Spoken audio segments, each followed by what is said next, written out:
Vamos orar, né? Pedindo a direção do Senhor. Senhor Deus e Pai, em nome de Jesus, estamos juntos mais uma vez por Sua graça e misericórdia. Pedimos a Tua direção para essa aula, que tudo possa dar certo em nome de Jesus.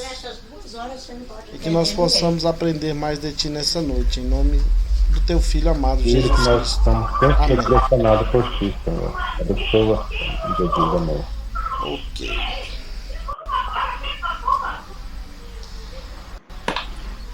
Aí, se todo mundo agora puder desligar o microfone.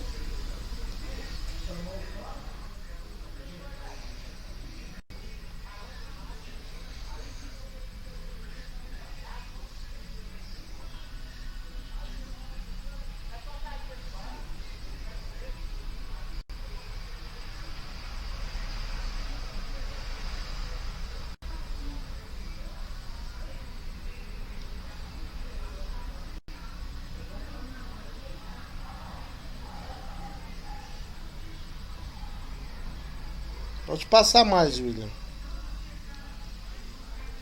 Volta agora. Passou. O slide 13. Isso. História da interpretação bíblica.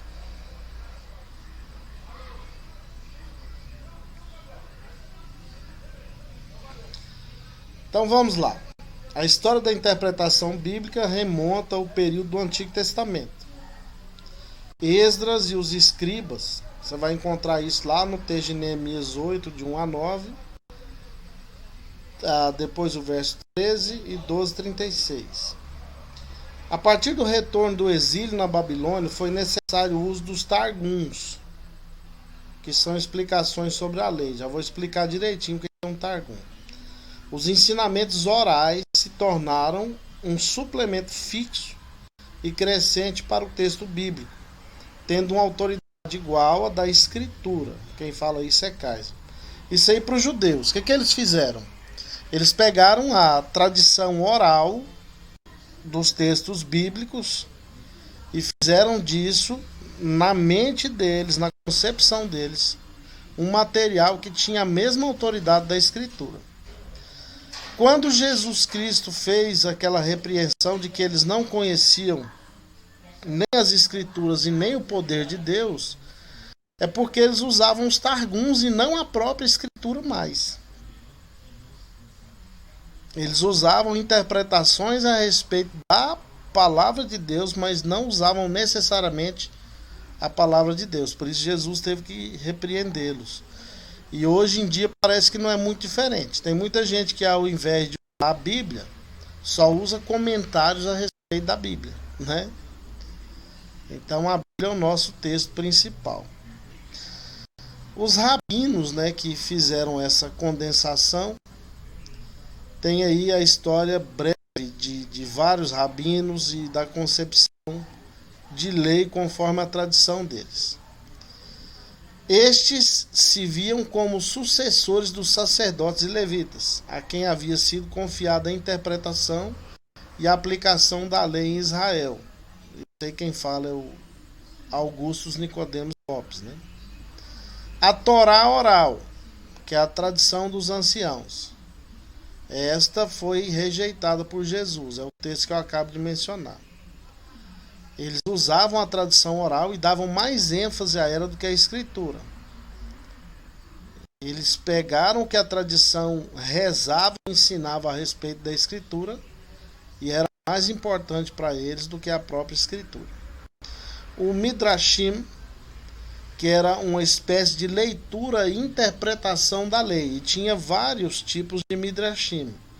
O Midrashim halásticos, do Halaká, se preocupavam em identificar a lei dentro das narrativas e justificar os costumes em vigência. Então era uma interpretação, uma leitura que eles faziam, tentando justificar um certo comportamento que eles mantinham.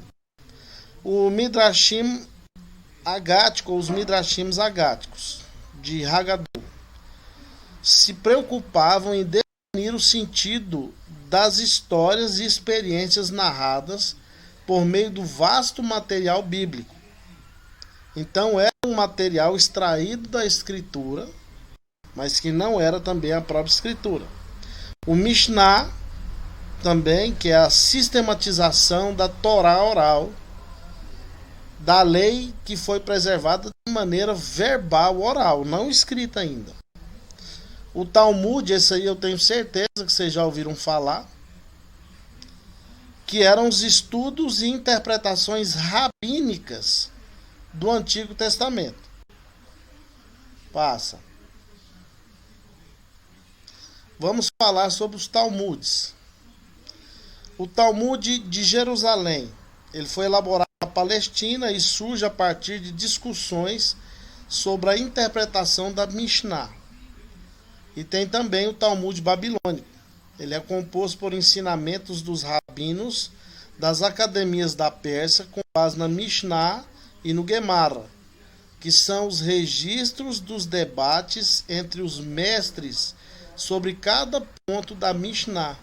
Enquanto a Mishnah é registrada em hebraico, o Gemara tem seus registros em aramaico. Eu comprei um Talmud. Pensa numa leitura chata. O Talmud, na verdade, são as apreciações que os mestres fazem a respeito da Mishnah, né? Então eles ficam debatendo sobre determinados pontos. Cada um tem a sua opinião e aí vai. Pode passar.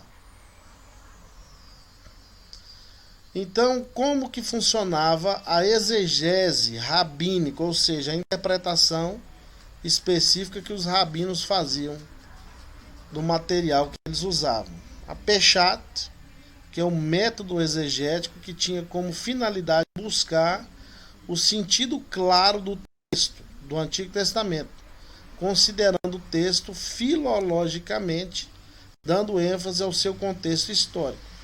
É bem parecido com o que a gente usa hoje na nossa exegese.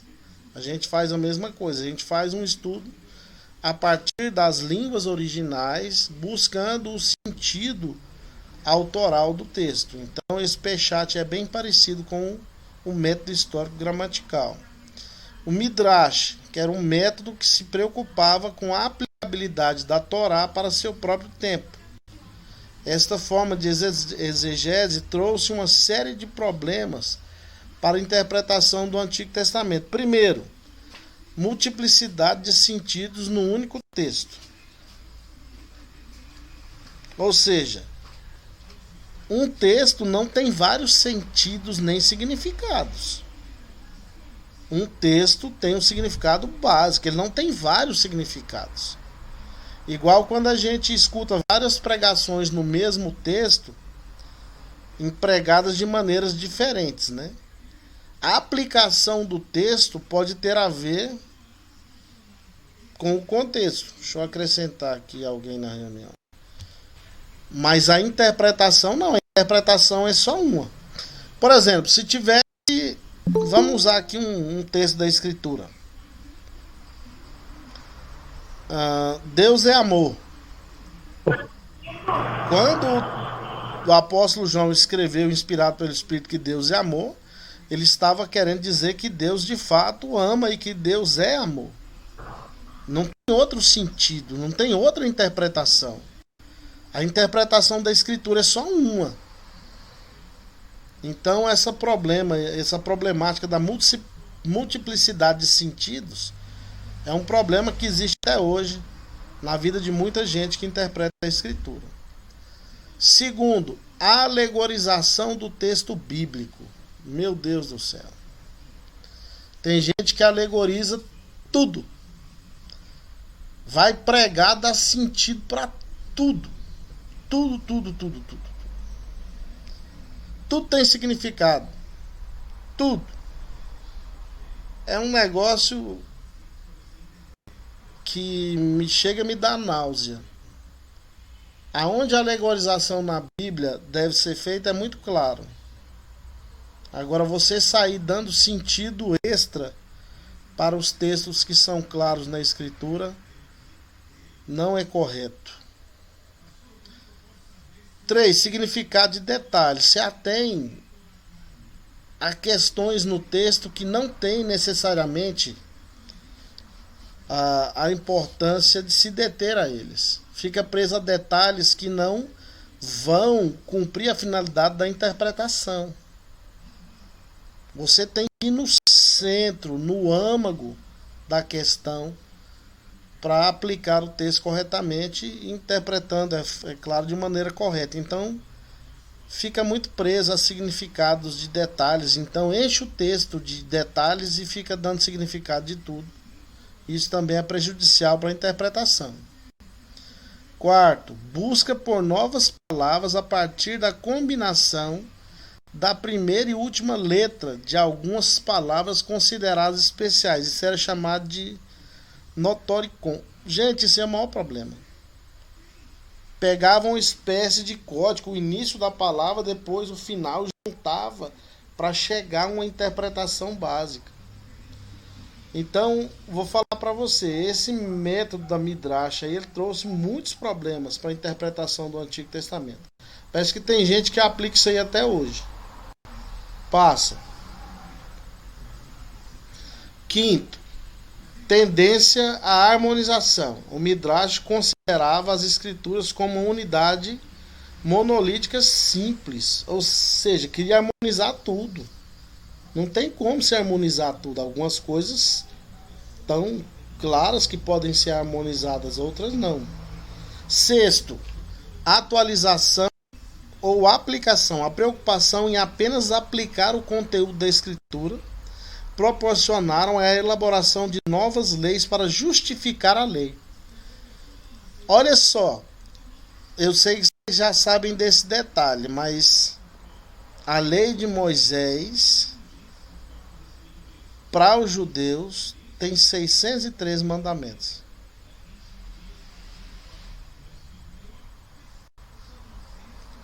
Eles não deram conta de guardar 10. Vai observar 613. Então, eles ficavam procurando justificar os seus comportamentos e interpretações através de outras interpretações e assim sucessivamente. Passa. Então, alguns rabinos que foram importantes na história da interpretação do Antigo Testamento. O rabino Akiba, que viveu entre os anos de 50 a 132 depois de Cristo, afirmava que tudo no texto tinha mais de um ou vários significados. É um problema, né? Não tem. O rabino Hillel viveu entre os anos de 70 antes de Cristo a 10 depois de Cristo. Então esse aí, Cristo viveu um período da época desse famoso rabino, né? Nascido na Babilônia, fundou uma escola em Jerusalém que levou o seu nome. Estabeleceu 7 regras para a interpretação do Antigo Testamento. Então ele foi um exegeta que criou o seu método de interpretação da escritura, um hermeneuta. Primeiro princípio, ou primeira regra, é o cal, o arromero, leve e pesado. É uma inferência do menos para o mais importante e vice-versa. Ele analisava o texto dessa forma. Ele analisava primeiramente o que era menos importante até a interpretação chegar no seu clímax, ou o contrário.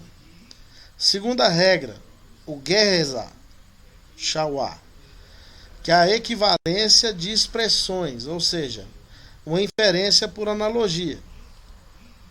Analisava e fazia comparações a respeito da equivalência de palavras ou expressões dentro do texto do Antigo Testamento.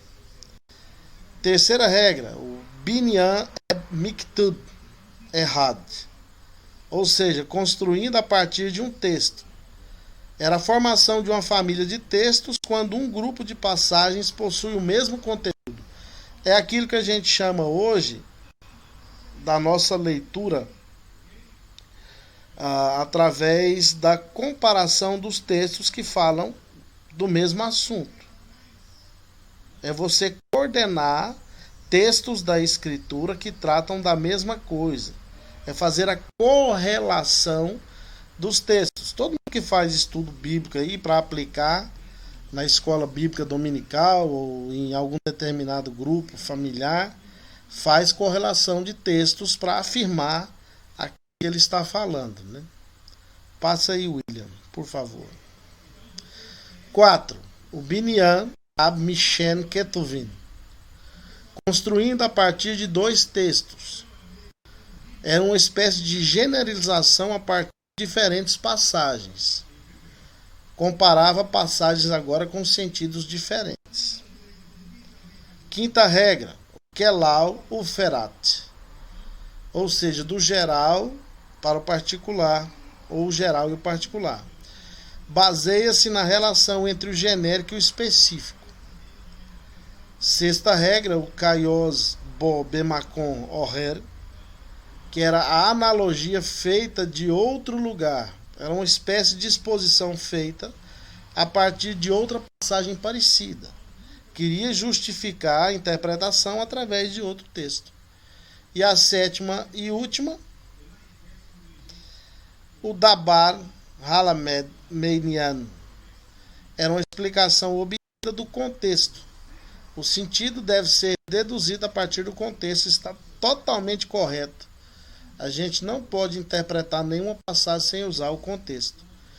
Uma observaçãozinha sobre esse Hillel.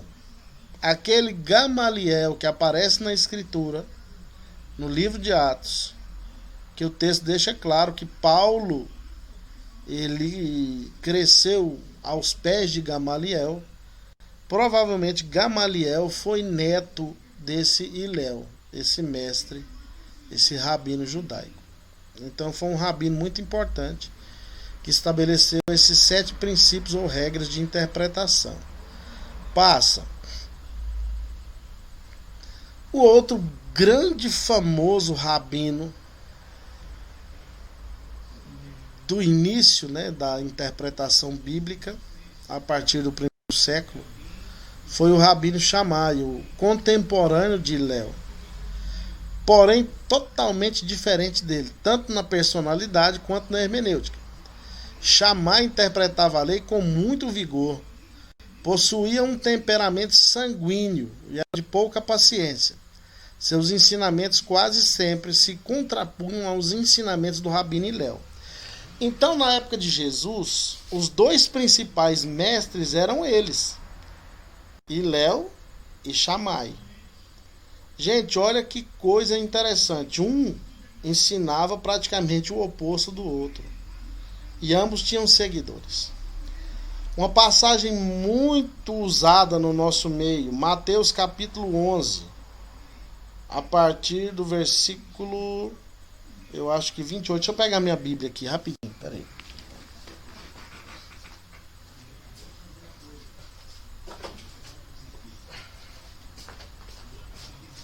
Tem Bíblia aí? Se tiver, abre.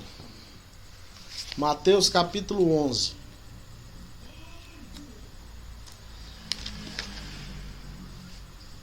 Estão me ouvindo? Estamos sim, estamos sim. Ok, Mateus capítulo 11. Vinde a mim, os que estáis cansados.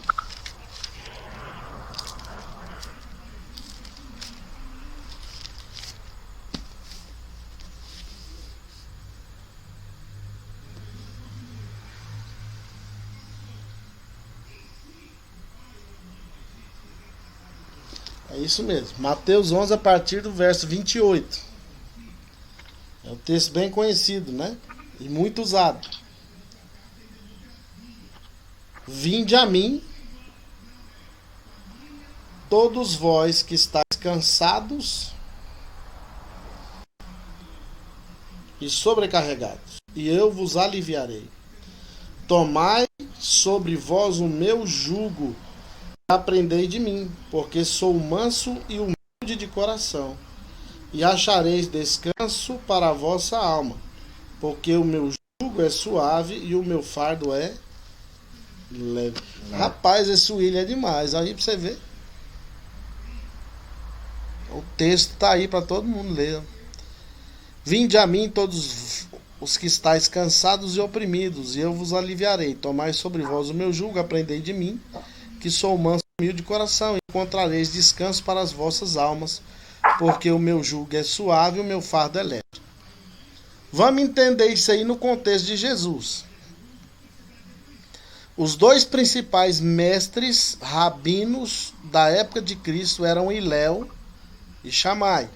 Então, o Hilel viveu até 10 anos depois de Cristo. Então, Shammai sendo contemporâneo dele, os ensinamentos desses dois são os ensinamentos que estavam em voga na época de Jesus. Quando Jesus fala sobre essa questão de ir a ele, todo mundo que estava cansado, oprimido, estava sobrecarregado, estava carregando um fardo pesado, é porque essa palavra jugo,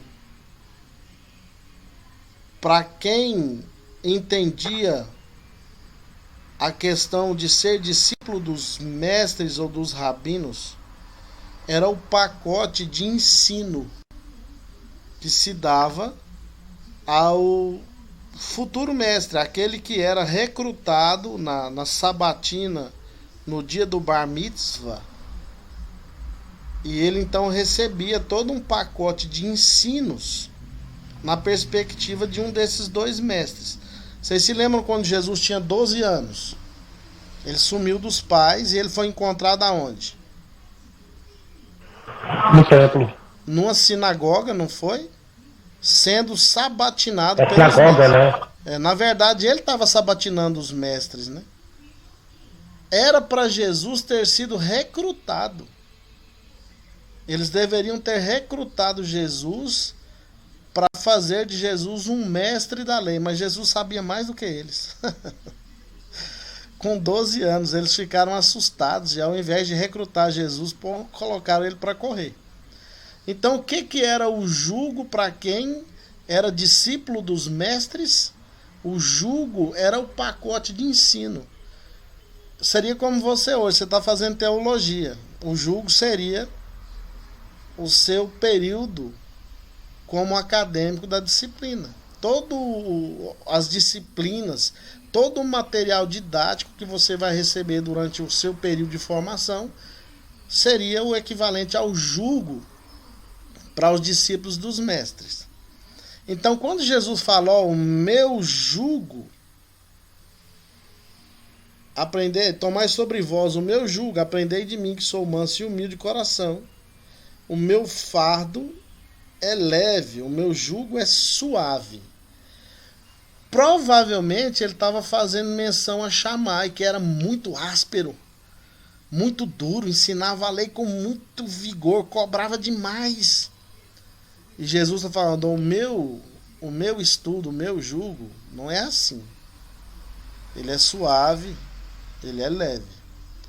Mas para quem estava ouvindo Jesus e não era discípulo dos mestres, não era alguém que estava envolvido com o estudo de todo o conteúdo oferecido pelos mestres, entendeu de forma diferente. Jesus sempre estava cercado por grupos distintos. E um dos grupos que estava sempre ao lado de Jesus eram os senhores da terra, né? Tem uma expressão para defini-los, os Anhan-Arets. Ou seja, eram os agricultores, os pescadores, aqueles que trabalhavam manualmente. Então, como que alguém que era agricultor, pescador, entendeu o jugo diferente? Se você pegar um dicionário na sua casa, ou tem um aplicativo de dicionário, e olhar o significado de jugo, um dos significados de jugo vai ser a palavra canga. Alguém sabe o que é uma canga? Canga de boi. Quem já morou na roça? Eu morei na roça.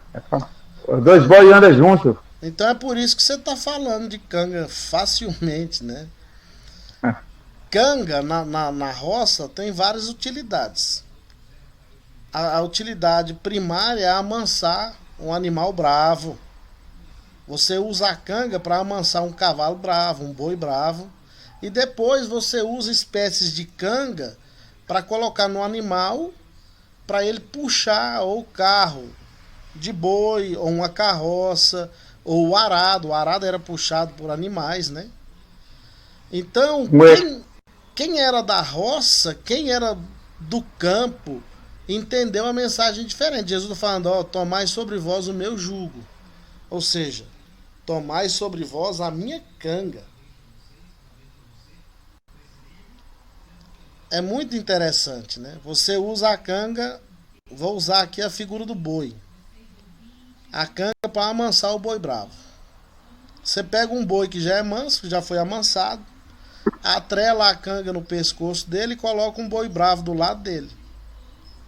Rapaz, no começo é uma loucura, uma tortura para aquele boi bravo. Ele tenta chifrar o outro de todo jeito, mas ele não consegue. O outro é tão forte quanto ele e a canga é o limite. Não tem jeito, a canga não deixa. E o outro consegue resistir aos ataques ali porque é tão forte quanto ele. O tempo vai passando e à medida em que o tempo vai passando, aquela canga vai fazendo com que o outro boi bravo vá ficando manso. E no final de um período, aquele boi que era bravo está tão manso quanto o outro e já está habilitado a puxar o carro de boi, a puxar o arado, a puxar uma carroça. Então eu vou parafrasear, vou fazer uma paráfrase do texto de Jesus. Tomai sobre vós a minha canga. Vocês são os bois bravos. Eu sou o boi manso. Entrem na canga comigo e se tornem tão mansos quanto eu. Então a mensagem de Jesus, ela atingiu dois grupos, o povo da terra e os mestres. Então quando ele dirigiu a mensagem aos mestres, eles entenderam que o jugo era o pacote de ensino. E ele está dizendo, ó, eu não ensino como chamai. O meu ensino é tranquilo. O meu ensino é vida, o meu ensino é o reino. E quem era do campo entendeu como a canga. E eu digo para você, nós que estudamos teologia temos que empregar esse texto nas nossas vidas, tanto como a canga de Cristo, para nos discipular, para nos amansar, e também como o pacote de ensino de Jesus, porque ele é o mestre dos mestres. Amém? Amém. Volta lá. Isso.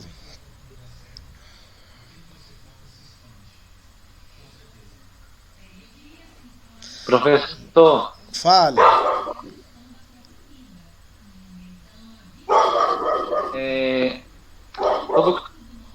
sobre a interpretação, né? Da gente pegar um texto e ter algumas interpretações de acordo, tipo, assim não seria tipo duas interpretações do mesmo texto? Não. De acordo com quem estava lendo? Não, essa é uma interpretação. Você está falando sobre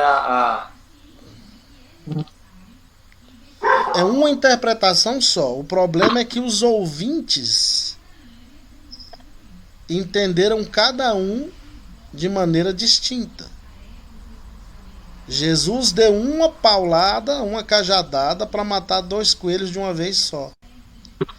Então, como que você vai chegar a esse tipo de conclusão? Nós vamos amadurecer a nossa hermenêutica através do método chamado histórico gramatical. Isso aqui é conhecendo o contexto histórico da época. Então, quem seguia Jesus eram só os mestres? Não. Seguia Jesus só o povo da terra, os Anhan-Arets? Não.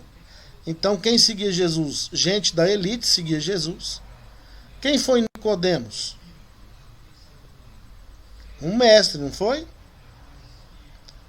Quando Jesus manda ele nascer de novo, ele fica doido. Fala, mas como é que eu vou fazer? Eu vou voltar para o ventre da minha mãe? Jesus fala, mas você é mestre em Israel e não entende essas coisas?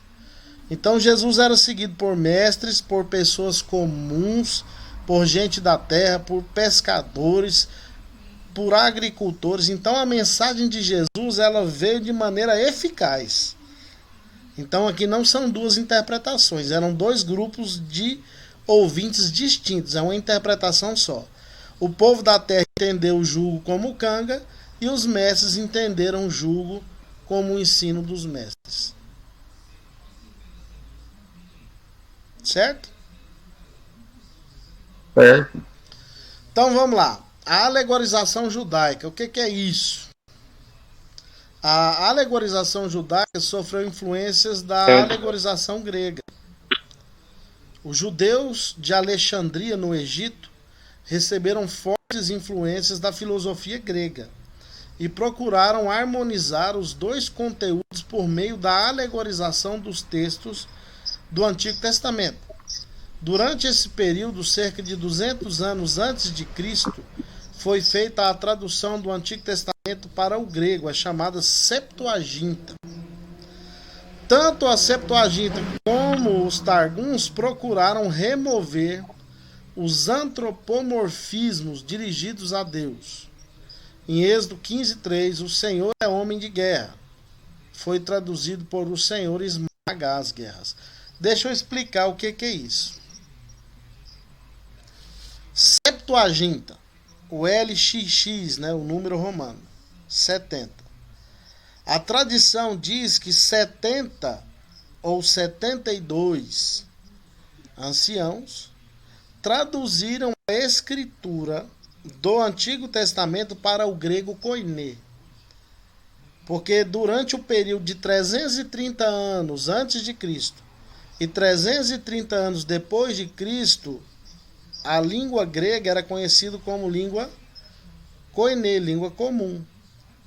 E ela se tornou a língua franca do Império a partir de Alexandre o Grande.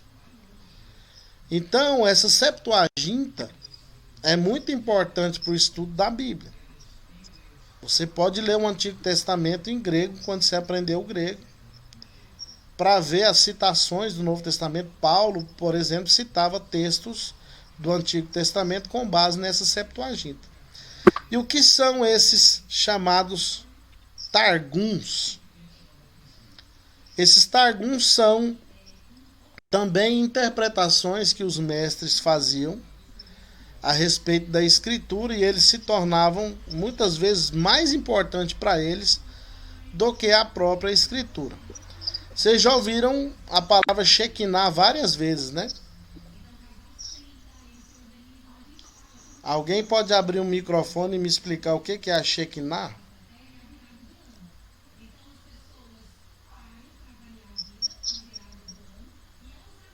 A glória de Deus? Ok. Agora fecha o microfone de novo. Então nós aprendemos tradicionalmente, e os cantores gospel, né, colaboram com essa cultura, de que a palavra Shekinah significa glória de Deus. A palavra glória... Professor, tá falhando a sua fala. A gente não tá te ouvindo corretamente, tá cortando. No meu aqui tá perfeito. Quem mais está me ouvindo com cortes aí no... Aqui tá perfeito. Tá? Eu, professor. Pra mim tá cortando muito também. Aqui pra mim tá bem. O meu tá bem também, tá ok. Então, O meu também tá ok também. então é algum Pode Eu ser a acredito que o nossa problema internet. pode ser a internet. alguns estão me ouvindo tem bem e muito- outros não. Então, olha só, essa aula, Professora, essa aula está sendo gravada? essa aula está sendo gravada e ela vai ser colocada depois lá na plataforma. Ah, Tá. não, tá bom. Tá Obrigada. bom? Então, deixa eu explicar. Eu vou falar aqui devagarzinho. Se continuar cortando, alguém que estiver recebendo a mensagem com cortes, me avise.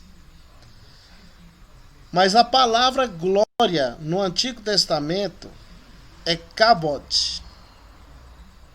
Alguém já ouviu essa palavra, kavod? Já vi.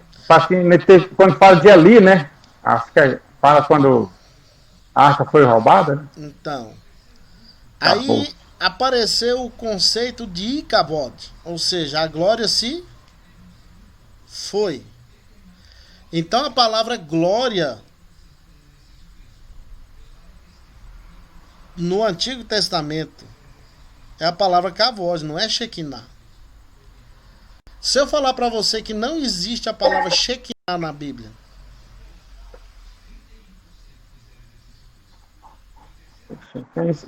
Isso é gravíssimo, então, né, professor? Porque a pessoa inventa e a gente acaba acreditando nessas coisas, né? olha só, eu vou explicar direitinho isso para você entender. Aonde apareceu essa palavra Shekinah, então, professor? Vou explicar agora. Nossa. A palavra Shekinah É muito sério, então, professor. é muito sério. A palavra Shekinah, ela vem do verbo hebraico shakan. O verbo significa habitar. Quando Deus deu as instruções para Moisés no tabernáculo, Deus vinha na figura da nuvem e da coluna de fogo para habitar entre eles. Então a palavra shakan, que significa habitar, depois foi empregada com o sentido de Shekinah. Shakan, Shekinah, com ideia de glória de Deus. É justamente o que esse slide está dizendo. Eles queriam eliminar os antropomorfismos dirigidos a Deus. O que é um antropomorfismo? É você atribuir características humanas a Deus. Eu não sei se vocês entendem bem disso, mas Deus não é um ser humano. O Verbo se encarnou, se tornou um de nós. Mas antes disso, é bom entender que Deus não é um ser humano com braços, pernas, cabeça, olhos, narinas, ouvidos. Então essa linguagem chamada antropomórfica é para explicar algumas coisas, para a gente assimilar a ideia, mas eles queriam eliminar, porque eles achavam que isso aí atrapalhava a compreensão de alguém em relação a Deus. Por exemplo, o Senhor é homem de guerra. Eles traduziram na Septuaginta para o Senhor esmaga as guerras. Para fugir desse conceito. Deus não é um ser humano gigantão que enche o mundo inteiro. Então essas características foram atribuídas a ele por causa da nossa limitação da linguagem. Outra questão é a antropopatia. É você atribuir alguns sentimentos humanos a Deus. É difícil explicar isso, mas é necessário. Por exemplo, lá em Gênesis 6, a Bíblia diz que Deus se arrependeu de ter feito o homem. Depois você lê na mesma escritura que Deus não é filho do homem para que minta ou arrependa. Então tem erros na escritura? Não. Então essa condição de falar que Deus se arrependeu é uma antropopatia, é você atribuir um sentimento que é claramente humano a Deus. Como que Deus pode se arrepender de alguma coisa sendo ele perfeito e não fazendo nada errado? Deus vai se arrepender do quê?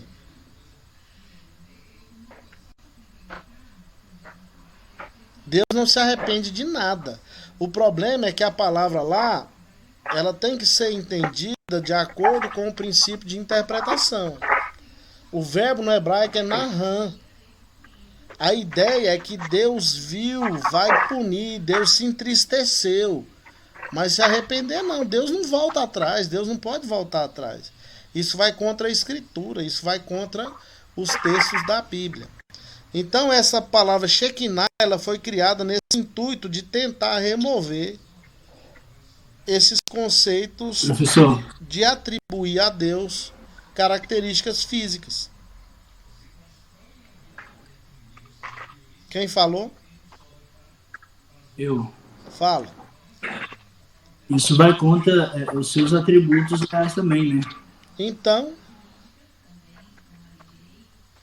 o fato é igual de Deus, a gente usar a gente usar de maneira literal na escritura que no 7º dia Deus descansou da criação. Deus se cansa? Não. Nem se cansa, nem se fadiga.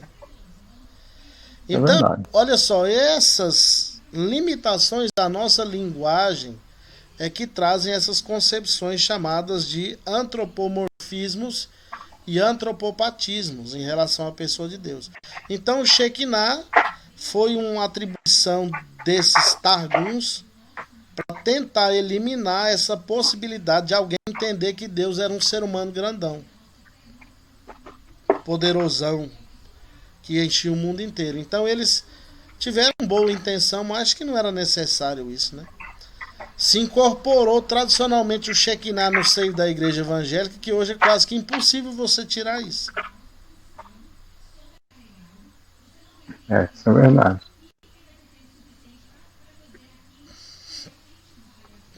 Então, igualmente tratar Deus de você, eu acho muito estranho, né? Chamar Deus de você.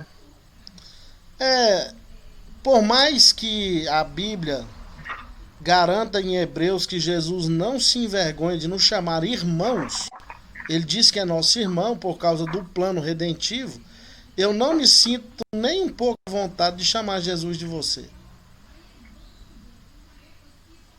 Realmente, a gente chama os nossos pais de senhor, né? Pai e mãe, e Deus, hein? É o próprio Deus, né? Então, Jesus, é uma coisa muito... Jesus na Escritura não é só nosso irmão, ele é nosso o Senhor, né?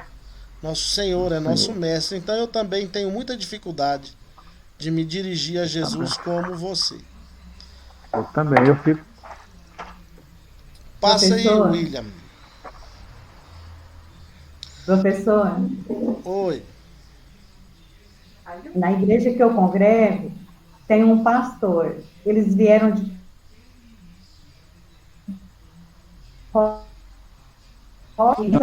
E sempre... Ele e a esposa dele. E aí, no começo, eu me assustei, porque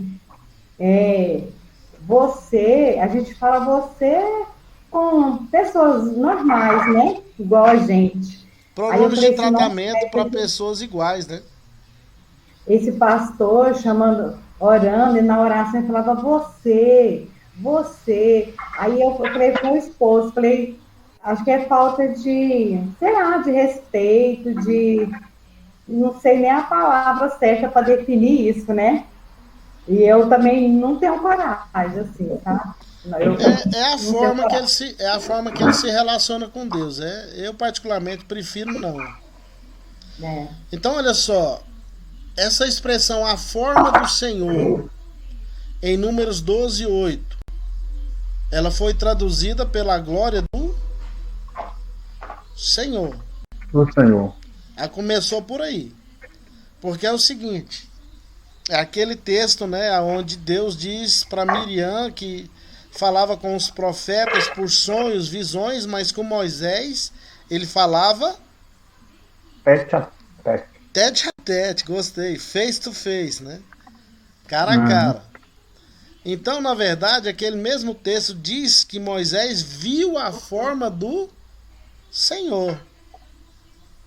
Como que você vai conciliar isso aí com o Novo Testamento? João capítulo 1, verso 18. Ninguém jamais viu a Deus.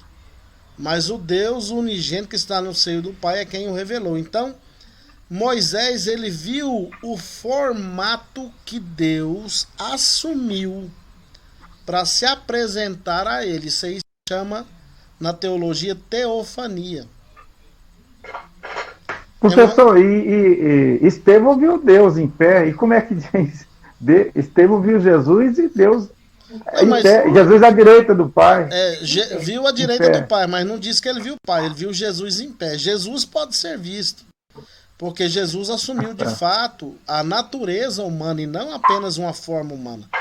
Mas Deus, no Antigo Testamento, ele assumia uma forma que a teologia chama de teofania para se mostrar aos seus servos. Vocês se lembram em Gênesis 18, A Bíblia diz que o Senhor apareceu a Abraão. E Abraão, Sim. olhando, viu 3 varões. Certo. Por que 3? Pai, Filho e Espírito Santo? Rapaz, tem tudo a ver, não tem? Mas eu só perguntei, eu não, Então, não posso afirmar. Por que não viu 4, 2, um só, né? Então, todas as vezes que Deus se apresentou para alguém no Antigo Testamento, Deus assumiu uma forma. Mas em Cristo não. Em Cristo Deus se encarna e se torna literalmente um de nós. Mas eles tinham essa dificuldade. Então, esses targuns são paráfrases e comentários em aramaico do Antigo Testamento. Fizeram a eliminação dos antropomorfismos e antropopatias referentes a Deus. Estas atitudes favoreceram e fortaleceram o conceito a respeito da chamada Shekinah. Então, olha só que coisa impressionante. Se não fosse através da linguagem, a gente não captava era nada, né? Então, o que a gente sabe de Deus é o que Deus quer que a gente saiba. A gente só sabe de Deus na medida em que Ele se revela a nós. Deus pode se revelar através da criação, que a teologia chama de revelação natural. E Deus pode se revelar a você através da Escritura ou através de seu Filho, que a teologia chama isso de revelação especial. Mas se Deus não revelar algo a você, você não vai saber nada a respeito dele. Então a nossa fonte de revelação principal é o Cristo através da Escritura, trazendo a iluminação por meio do Espírito para a gente entender essas coisas. Então Deus não é um ser humano gigante que tem braços, pernas, olhos, boca, nariz. Deus, a Bíblia garante que Ele é Espírito. Deus é Espírito. E aonde for o Espírito de Deus, aí há liberdade. Então Deus é Espírito. E quando o próprio Jesus fala de Espírito, quando Ele ressuscita, Ele se mostra aos discípulos e fala, ó, pode olhar aqui, pode pegar, ó. Eu não sou um espírito. Espírito não tem ossos nem carne. Então, espírito, gente, não é um ser humano de osso e carne, ou carne e osso. Então, a preocupação desses mestres em fazer esses targuns, ela é compreensível. Eles queriam que as pessoas entendessem que Deus não era como eles. Deus era transcendente, superior. Era divindade. Amém. Pode passar. Aleluia. Olha só os... Na plataforma ainda não está liberado esse material, né? Não, mas vai estar. Tá bom? Os principais alegoristas do Antigo Testamento. Aristóbulo, que viveu por volta de 60 a.C., acreditava que a filosofia grega estava baseada no Antigo Testamento e que aqueles ensinamentos só podiam ser desvendados mediante alegorização. Problema sério, né? Submeter a palavra de Deus à filosofia grega, tá errado. Filo de Alexandria, talvez um dos judeus proeminentes, né, que morava no Egito, viveu entre os anos de 20 a.C. e 54 depois de Cristo. Então ele foi um contemporâneo de Cristo durante um determinado momento. Sem dúvida é o alegorista judeu alexandrino mais conhecido. Passa aí.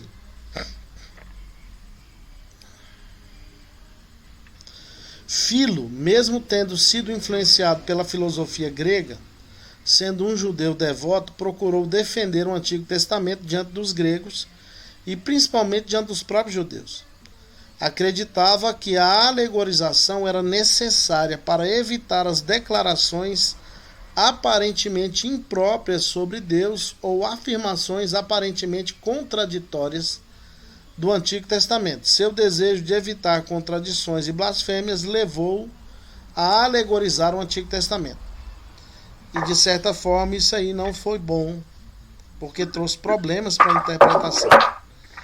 Então, nós chegamos até aqui na história, a gente vai pegar a partir daí na próxima aula, onde nós vamos analisar ainda essa questão da alegorização da Escritura e vamos continuar historicamente acompanhando a evolução da interpretação das Escrituras até a gente chegar nos dias atuais. Mas essa condição, gente, de alegorizar a Escritura é um problema dos nossos púlpitos hoje. Tem muito pastor que alegoriza demais a Escritura. E a alegorização, ela prejudica a interpretação da Escritura. Esse negócio de sair dando significado para tudo, né? Nós somos pentecostais. Nós temos a iluminação do Espírito Santo. Não há necessidade de alegorizar e inventar na Escritura. Nós precisamos extrair da Escritura a mensagem da Escritura.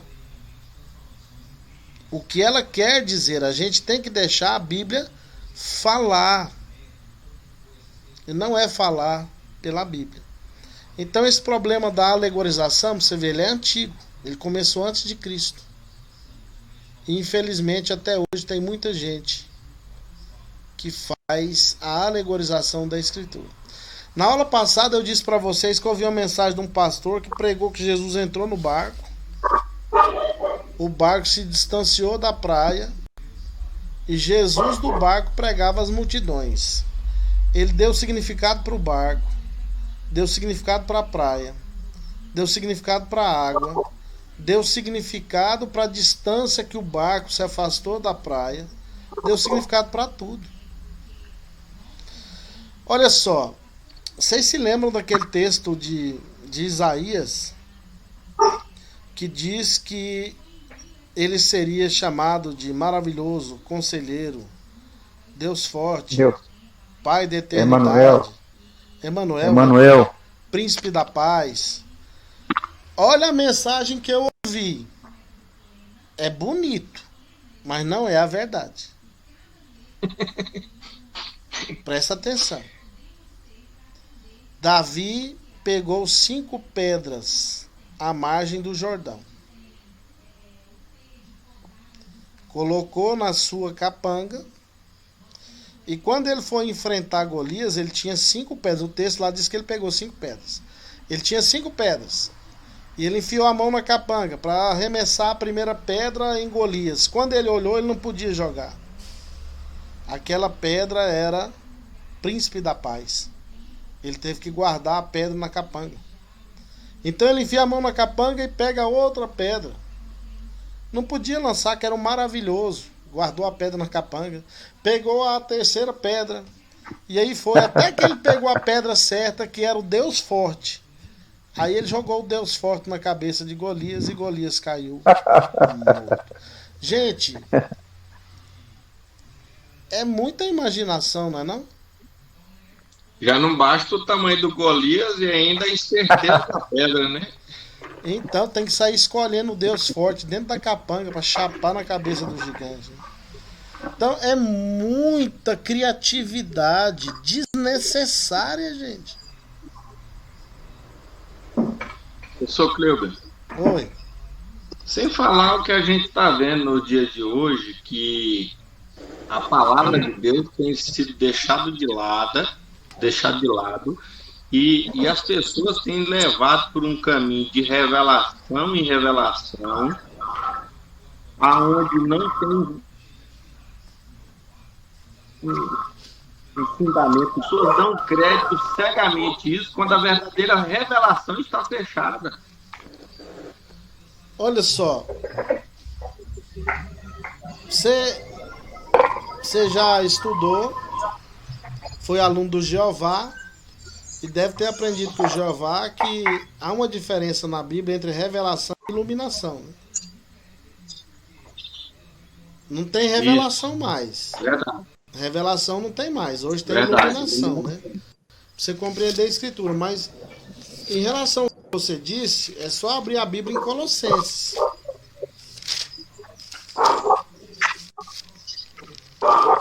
Colossenses, capítulo 2, verso 18. Deixa eu só pegar meu carregador aqui que tá acabando minha bateria. Tá? Vai lá, fica à vontade.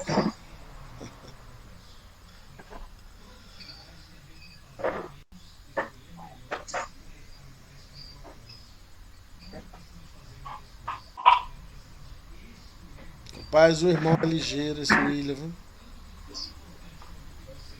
Colossenses 2, 18.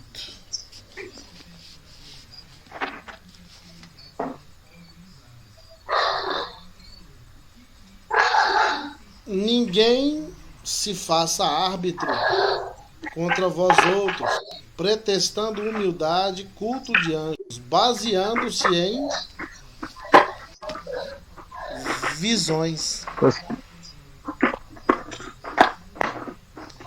Então, não existe esse negócio de se basear em visão. Você tem que se basear na escritura. Palavra. Na palavra.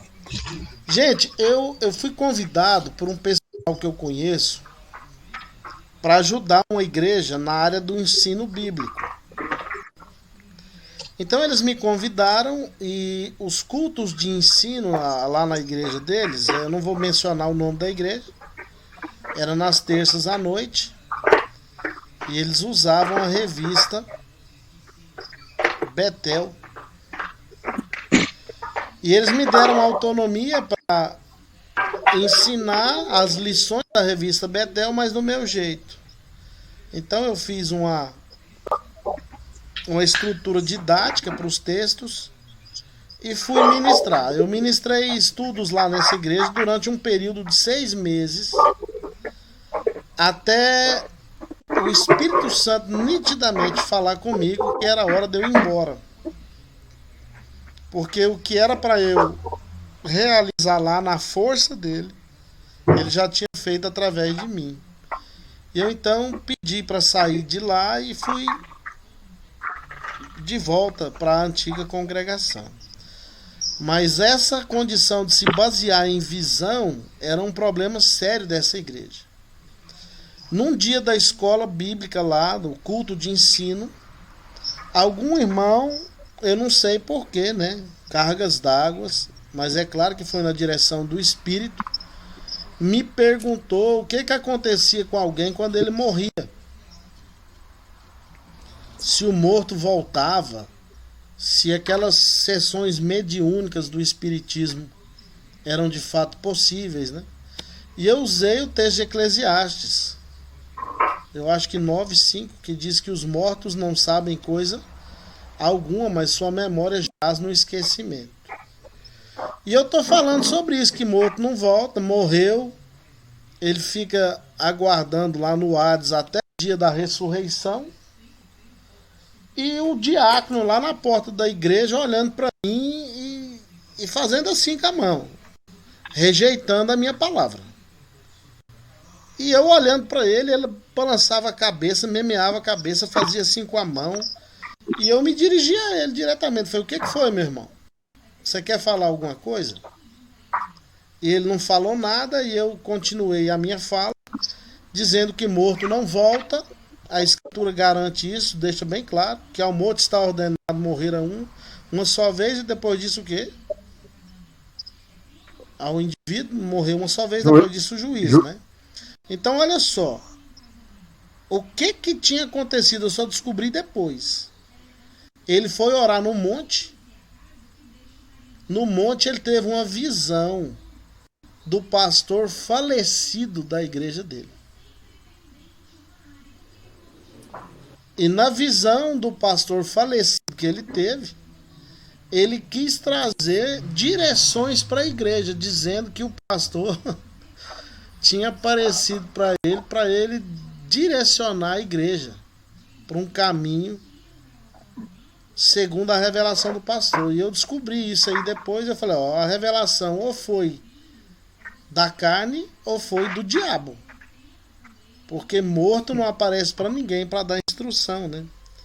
Então olha o nível que as nossas igrejas chegaram, gente, com essa condição de basear-se em visões. Pessoal, Oi. Aproveitando esse gancho aí na nossa aula, eu queria, na verdade quero, que o senhor me tire uma dúvida, na verdade um esclarecimento sobre uma passagem, o senhor já está falando de que é aquela passagem que Jesus pega no momento em que ele está no monte, né? Diante dos discípulos, aparece Elias e Moisés. Ok. Elias, pelo testemunho da Escritura, não morreu. Moisés, a Bíblia garante que ele morreu, que foi sepultado pelo próprio Deus. Mas Judas, versículo 9, atesta que o arcanjo Miguel teve que contender com o diabo a respeito do corpo de Moisés. Vocês se lembram disso, né? Uhum. Então, esse Judas, verso 9, é uma citação de um texto dos Hebreus, de um livro chamado A Ascensão de Moisés. Os judeus ensinam que Moisés ressuscitou. E eu acredito nisso. Por quê? Porque lá no Monte da Transfiguração apareceu para Jesus tanto Moisés quanto Elias. Mas com um objetivo. Elias não tinha morrido, ele subiu no redemoinho, né?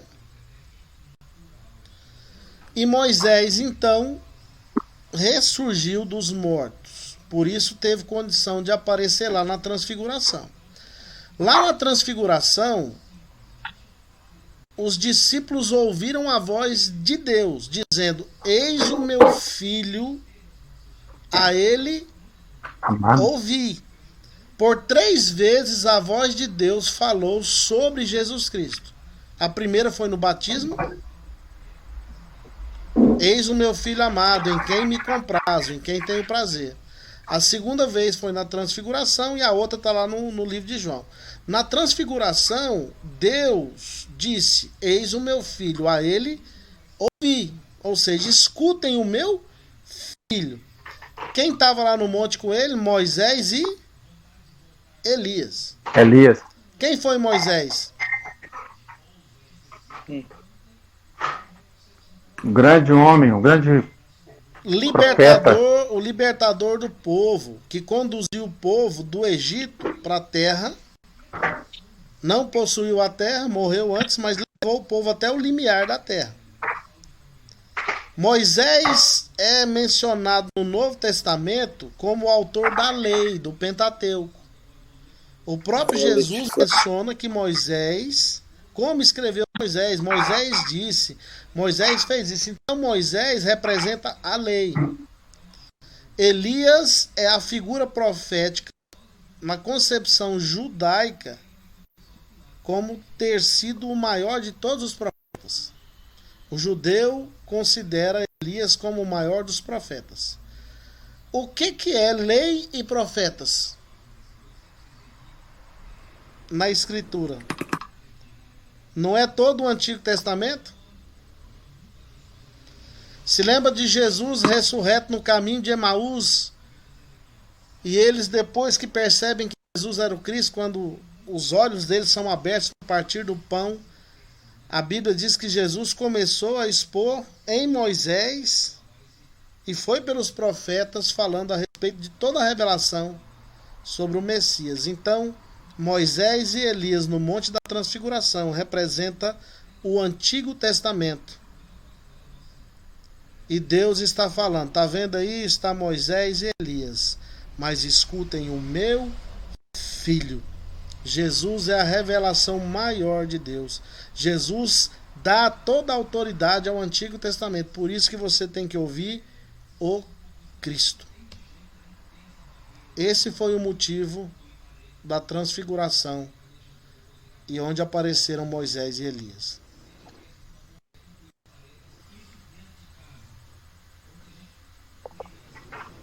Professor, mas Jesus fala que nascido de mulher não tem um maior que João Batista não, né? Pois é, mas o problema é que os judeus não consideram o Novo Testamento. Ah, sim. Tá. Então, não, então tá certo. Os judeus não consideram o Antigo Testamento. Para os judeus, o maioral entre os profetas era Elias. Mas é o seguinte, Elias. Continua aí o seu raciocínio a respeito desse texto aí, que nascido de mulher não tinha ninguém igual João Batista, mas o menor no reino do céu, o menor no reino do céu maior que ele. Era maior que ele. Você é maior que João Batista. Realmente é. Então, meus queridos, foi por isso que aconteceu a transfiguração. Explicou, Wilson, ou não? Sim, ficou claro. Agora o senhor abriu outro parêntese. nesse outro texto aí também.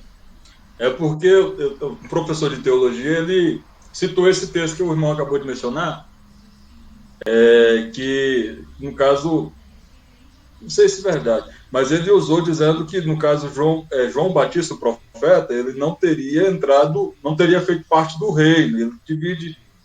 Ele faz uma divisão lá, porque ele usou essa passagem assim, ele disse assim, né? Quem que é menor do que o menor? Porque se ele era o menor no reino dos céus é maior do que João Batista. Olha só, para nossa concepção, nós que consideramos toda a Bíblia, tanto o Antigo quanto o Novo Testamento, como a Escritura, eu postei um artigo que eu escrevi aí, refutando a fala do pastor lá, que diz que a Bíblia é um livro insuficiente e desatualizado. Eu postei naquele dia um artigo que eu escrevi sobre o Espírito Santo e as Escrituras. Ou seja, a Bíblia inteira, tanto o Antigo quanto o Novo Testamento, é a palavra de Deus. Então, para nós, João Batista foi o último profeta da Antiga Aliança.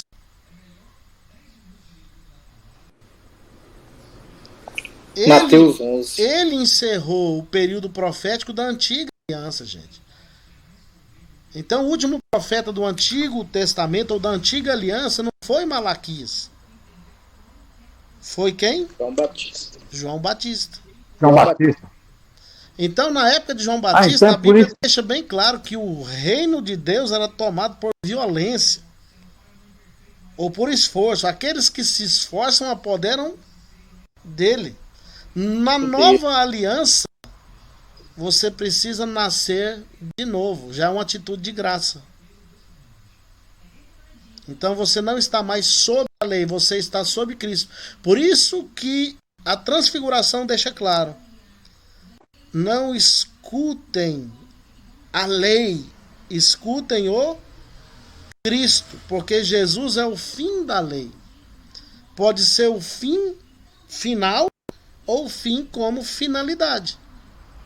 Então você tem que seguir os ensinamentos do Cristo, o Sermão do Monte. E eu digo para você, seguir o Cristo debaixo da graça é mais puxado que a lei, ou não? Não, porque porque o Espírito Santo é que te conduz, gente. A gente pentecostal tem uma dificuldade enorme de entender a diferença entre graça e obra. Vocês são salvos não porque merecem ou fizeram alguma coisa, mas por causa da graça de Deus.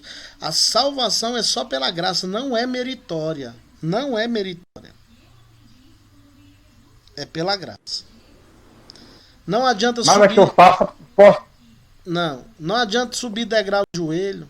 Não adianta fazer voto, promessa. A salvação vem mediante a fé. É pela graça mediante a fé. Você só tem que crer. Só que quem crê faz boas obras. É o versículo 10 de Efésios 2. Efésios quem crê não transgride, né? Então, Efésios 2, 8, 9 e 10 diz assim: porque pela graça sois salvos mediante a fé. Isto não vem de vós, é dom de Deus, não por obras, para que ninguém se glorie. Mas o verso 10 diz: pois somos feitura dele, criados em Cristo Jesus para as boas obras, as quais Deus de antemão preparou para que andássemos nelas. A palavra feitura em Efésios 2:10 no grego é a palavra poema. significa poema. Você é um poema de Deus se você já nasceu de novo. E você foi feito por Deus, nova criatura, para andar caminhos sobremodo excelentes. Então, as boas obras fazem parte da vida de qualquer um que já nasceu de novo. Amém. E você não faz para ser salvo. Você faz porque é salvo. É diferente. Tem gente que faz procurando a salvação. Nunca vai encontrar. Porque a salvação é só no Evangelho. A Bíblia diz que ele é o poder de Deus para a salvação de todo o que crê. Primeiro do judeu e depois do grego. Qualquer um que crê no Cristo experimenta a graça de Deus e faz as boas obras, porque Deus coloca no seu caminho obras para serem realizadas. É assim que funciona o Evangelho. E João Batista, então, ele fechou um ciclo dos profetas da antiga aliança. E Jesus é o profeta da nova aliança. E cada um de vocês que eu estou vendo aqui no meu monitor aqui, ó, estou apontando o dedinho para vocês. Vocês são profetas da nova aliança. E a Bíblia deixa bem claro no final de Malaquias que antes do sol da justiça aparecer, viria primeiro Elias. E vocês estão no ministério de Elias como igreja para proclamar a segunda volta de Cristo. João Batista veio na unção de Elias, não era o Elias literalmente, veio na unção de Elias para preparar o primeiro advento do Cristo. E você agora, como igreja, na unção de Elias, tem a missão de preparar o mundo para o segundo advento de Cristo.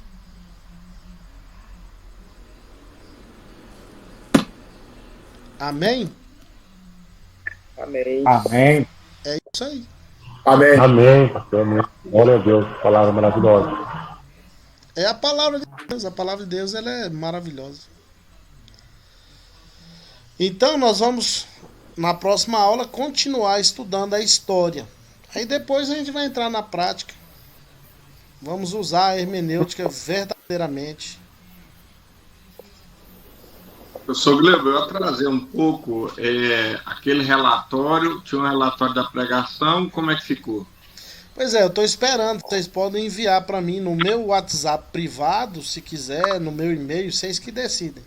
Eu só quero saber se vocês fizeram e o que estão pregando nos púlpitos das nossas igrejas. Se as pessoas estão usando de fato o texto bíblico e estão interpretando a palavra de Deus. Professor, eu fui esse mês de férias e eu estive observando, visitando algumas igrejas e eu observei a carência que se tem da palavra de Deus. Em lugares que hoje você não percebe nem uma leitura da palavra. Parece que os ensinadores de hoje, ele absorveu tanto conhecimento que ele não precisa abrir mais a palavra para fazer a leitura, para fazer referência ou trazer um estudo sistemático dela mais. Não, já está na mente e aí já emenda ali, sai tanta coisa ali, menos a palavra do Senhor. É o que eu tenho observado ultimamente. É muito triste isso, né? Professor, eu não fiz anotação não, eu tinha até esquecido, mas eu vi a pregação na minha igreja, o Salmo 73. Leu o Salmo 73, mas aí, na verdade, ficou muito longe, não trouxe a mensagem do Salmo 23, porque, na verdade, o pregador, por exemplo, a pregação, ela tem início e meio, ela mostra, aponta, ela pode sair, mas ela tem que voltar pro texto, né? Então, ela não pode sair do texto. Pois saiu, acho que ela nunca mais achava, porque ela foi muito longe. Foi tanto assim diferente que eu não quis nem. Eu falei, como é que eu vou anotar um negócio desse? Passou longe, viu? Longe, pastor. Longe, mas longe mesmo. Acontece, infelizmente acontece. Agora é até bom que a gente fica mais crítico agora, né? Fica crítico. Olha e só. Isso serve até pra gente. Nós estamos organizando alguns eventos de pregação expositiva da Escritura. E eu vou envolver vocês nisso aí. Vão ser aos sábados. Legal. Para quem tiver tempo, é claro. Vão ser aos sábados no período da manhã, naquela livraria Antioquia, lá no centro. Uma livraria evangélica. Então já teve o primeiro. O primeiro foram exposições na carta de Tiago. Eu fui um dos pregadores. A gente vai estar sempre levando pregadores para pregar a Bíblia expositivamente, interpretando e aplicando a Bíblia para vocês terem noção como que funciona, para daqui a um tempo vocês estarem fazendo esse tipo de exposição da Escritura. Essas aulas é online ou presencial? Lá na Antioquia. Lá vai ser presencial, mas a gente vai organizar de certa forma quando já tiver o pessoal aí imunizado com vacina e tudo, e respeitando todo o distanciamento necessário, as medidas protetivas, para não ter problema nenhum, que a gente também é coerente, é pentecostal, mas não é bobo, né? Uhum. Então, a primeira já teve, a gente está organizando a segunda e eu vou envolver vocês nisso aí. E eu quero agradecer mais uma vez a presença de vocês na aula, dizer que eu estou muito feliz com essa turma, os alunos novos e os que já faziam parte da FACEB. E eu creio que vocês serão os novos pregadores pentecostais que vão trazer a Bíblia para o púlpito, vão trazer de volta a Bíblia para os púlpitos das nossas igrejas, para que essas pregações sejam feitas de maneira expositiva. Amém. Amém. Eu creio. Amém? Amém. Amém. Eu conto com vocês. Amém.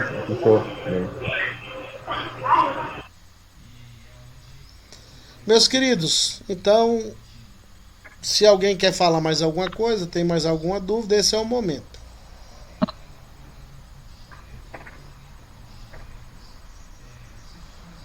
Tá tudo tranquilo, então? O texto, tá, eu acabei anotando aqui no caderno, mas eu vou... José Nildo, você anotou, se for algo assim, claro, você pode fotografar no WhatsApp e mandar para mim, não precisa de muita coisa, não. Ah, tá jóia. Não, tá ok. Tá ok? Vocês me procuram, uma coisa bem procura o meu lá no privadinho lá e manda, para não ficar algo exposto aí no grupo inteiro.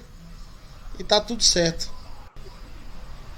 Não, Professor, tá ok, professor, e o cara que vai pregar o Salmo 70 e acaba pregando o Salmo 91? O que é que o senhor diz disso? Ué, se ele pregou pelo menos o Salmo 91 do jeito certo, tá bom, né? Rapaz, tem cada coisa que eu vou dizer para o senhor, viu? Mas por exemplo, o Salmo 91 é um salmo bem conhecido, né? Já pensou se você fosse criar uma imagem de Deus com base no Salmo 91? Aquele que habita no esconderijo do Altíssimo, a sombra do Onipotente descansará. Ok. Lá o texto diz que nós estamos debaixo das suas asas. Deus tem asa? Interessante, né? Então Deus tem braço, Deus tem perna, Deus tem olhos, Deus tem asas? Não. Isso aí são figuras de linguagem. A gente vai aprender isso aí, figuras de linguagem, para mostrar o cuidado de Deus para conosco. Então, no caso de dizer que Deus tem pena e asa, é uma figura de linguagem chamada zoomorfismo. É você atribuir características de animal a Deus. A gente vai aprender isso aí tudo. Deus não tem asa. Legal. Não. Deus não tem asa, não.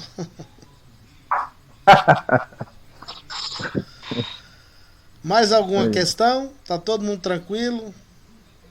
Lohan, tranquilo. Continuou cortando ou deu para entender bem?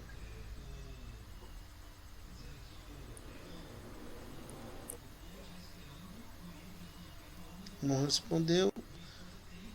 William, muito obrigado pela sua ajuda na transmissão dos slides. Que Deus abençoe a cada Amém, um de professor. vocês. Tamo junto. Até a volta do Cordeiro.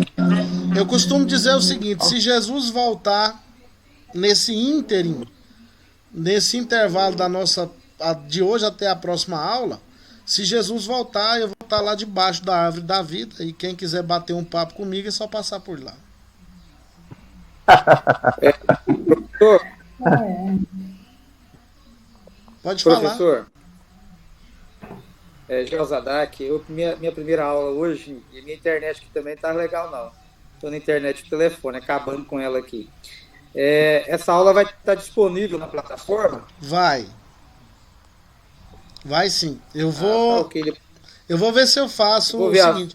Eu vou ver se eu consigo já subir essas aulas de vocês, tanto a outra quanto essa de hoje amanhã, porque eu preciso baixar ela, colocar ela lá na minha página pessoal, para depois subir ela para a plataforma. Ela não vai direto.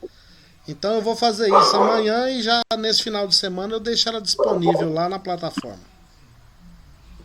Ah, tá ok, porque eu não vi na primeira e essa hoje não teve jeito eu pegar ela direito, porque a internet não estava funcionando. Tá certo. A dificuldade. Mas foi um prazer estar na sua aula. Prazer foi meu. Seja muito bem-vindo, Deus te abençoe. Então fica assim, meus queridos. Então, até mais. Fique com Deus. Só paz do Senhor. Se do nosso próximo encontro Jesus voltar antes, a gente se encontra lá debaixo da árvore da vida. Tá. Amém. Até mais. Até a próxima, então. Até a próxima aula. Deus abençoe. Amém. Outra, qualquer dúvida que ficou aí, pode lançar lá no grupo lá, tá bom? Tá bom. Tá bom. Um abraço. Abraço. Tá.